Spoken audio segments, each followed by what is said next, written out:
কাঁচা টমেটো ভর্তা গরম ভাতে দুর্দান্ত লাগে। প্রথমেই কড়াই গরম করে দিয়ে দেবো এখানে 1 চামচ তেল।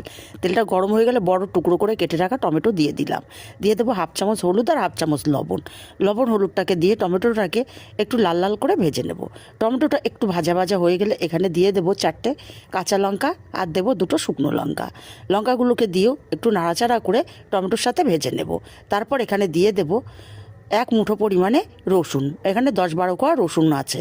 আর দিয়ে দিলাম এখানে একটা পেঁয়াজ কুচি। রসুন আর পেঁয়াজটাকে দিয়েও আবারও একটু নাড়াচাড়া করে ভেজে নিয়ে এখানে দিয়ে দেবো 1 মুঠো পরিমাণে ধনেপাতাটাকে দিয়েও বেশ ভাজা ভাজা করে নিয়েছি। এবার নামিয়ে ঠান্ডা করে নেব।